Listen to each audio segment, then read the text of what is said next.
This is a review of last night's segment from Fact or Faked Paranormal Files, where they looked at the quote-unquote sprinting Sasquatch. I had wrongly assumed it was going to be the David Shealy skunk ape footage. Little did I know it would be the famous, or perhaps infamous, Memorial Day footage that they looked into. They went to, of course, the actual location. Excuse me. They went to the actual location, Chopaka Lake. They met with the Pates, Lori and Owen. Lori and Owen just described basically what they were doing that particular day, and that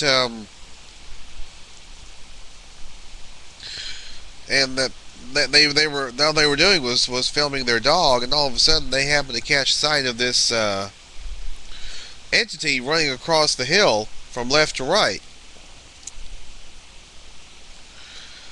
Well,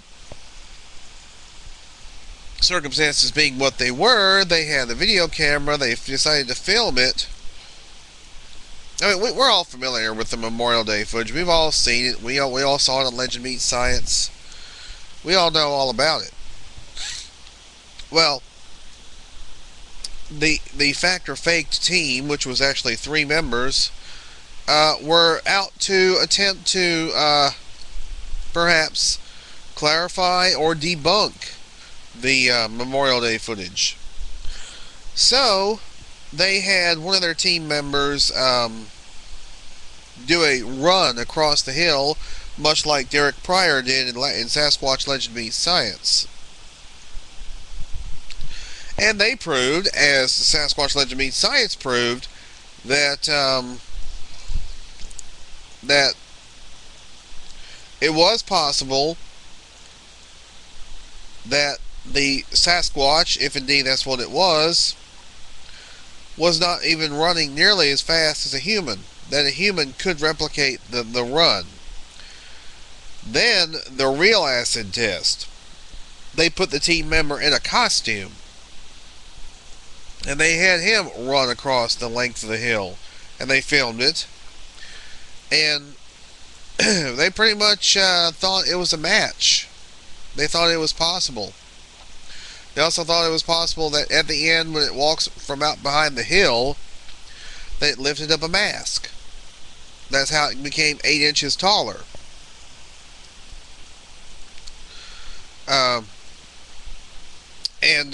Also, not only did they do the tests on that and determine that it was possible that it could have been a human in a costume,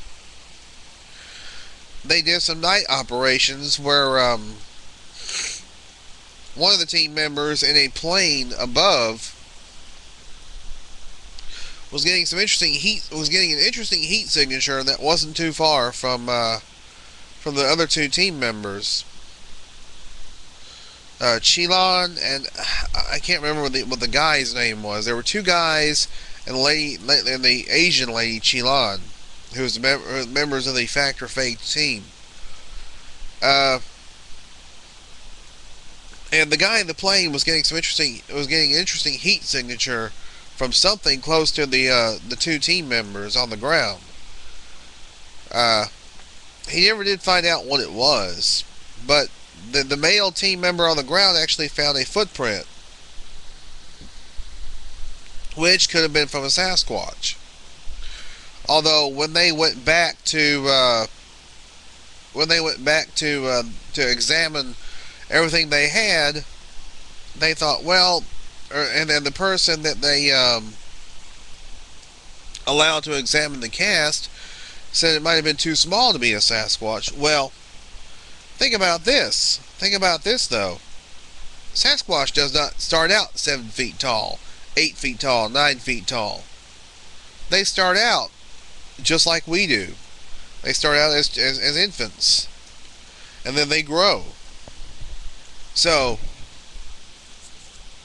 if the footprint if the footprint that was taken by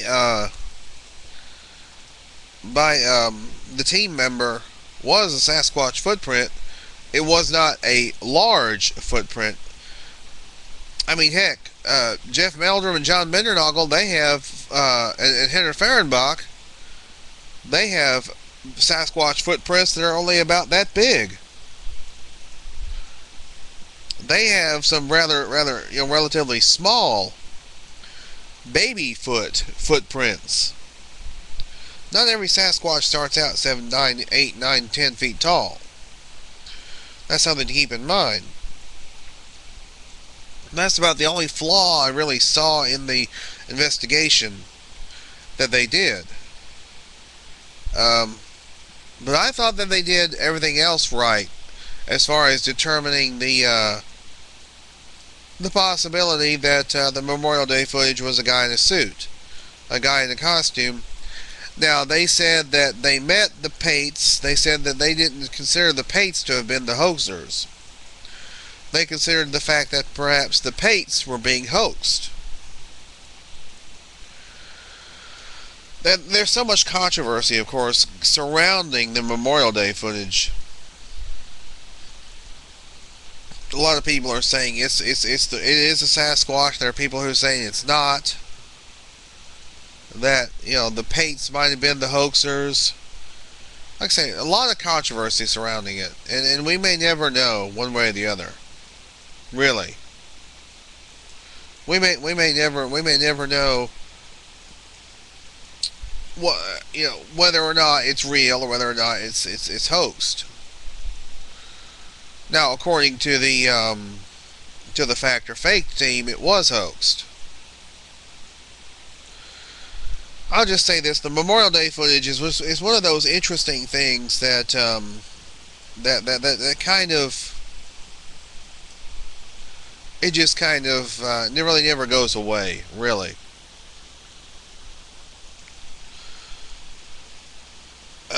But I thought the Fact or Fake team did a good job. I thought that I liked the segment. I would give it about a 4 out of 5 stars, only because of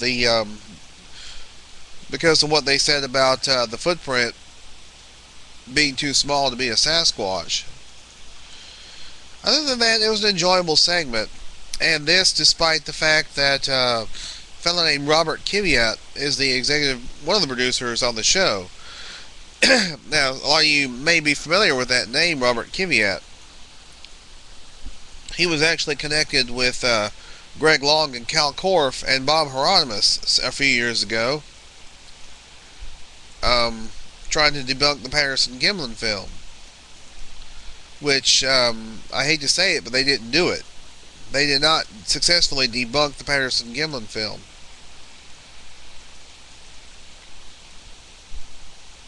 But yeah, Bob Kiviat was involved with that. We still have yet to see the footage of Hieronymus walking in the suit. From what I understand, the footage is in the hands of Cal Korff. It's not even in Bob Kiviat's hands, or anybody else's. Not even Philip Morris has it, from what I understand. Anyway, it was an interesting segment. I really enjoyed it.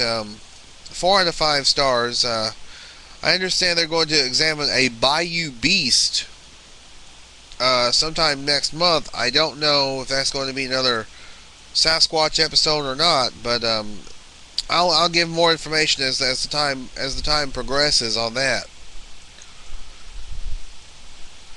Now, of course, also is upcoming Strange Days of Bob Saget, which will feature a segment with the BFRO. I'm not exactly sure when that's going to air. Hopefully, not too far into the future. But that premieres November 30th at 10 Eastern, 9 Central on A&E. Now, as far as shows coming up this weekend, there's going to be a plethora of great Bigfoot programming coming up this weekend, and early next week as well. On Sunday night, there's going to be 3 shows that I think are going to be worth listening to. Let's see, Sunday night on Night Callers, 7 Eastern, 6 Central, www.blogtalkradio.com/nightcallers. They're going to have a fellow named Rick Skeen on. Now, Rick, I think, has been a guest on the show before, so he's no stranger to the Night Callers crew. And he'll be on the show, on that show for 2 hours. And then on Squatch Detective Radio, 8 Eastern, 7 Central, www.blogtalkradio.com/The Squatch Detective, Steve and Chris are going to be welcoming the producer, director of the critically acclaimed documentary Southern Fried Bigfoot, which is currently airing on the documentary channel and is available on DVD. Sean, I think it's Sean Watley or Sean Whaley. I think it's Whaley. Sean Whaley will be the guest on Squatch Detective Radio Sunday night. And then finally on Bigfoot Busters, 9 Eastern, 8 Central, www.blogtalkradio.com/BigfootBusters. They're going to welcome back an old friend to the Bigfoot Busters show and a good buddy of mine, Derek Randalls. They're going to be asking him about updates on the Olympic project. So 3 outstanding shows coming up Sunday night. You got your choice. You got plenty to choose from. And then finally next Monday night on MNBRT Radio, www.blogtalkradio.com/MNBRT, 9 Eastern, 8 Central. They're going to have Dr. John Bindernagel on. This will be his 3rd appearance in as many weeks on a program, on any program. It should be quite interesting. And for all the Blog Talk shows, as always, we do encourage you to please tune in and support great research.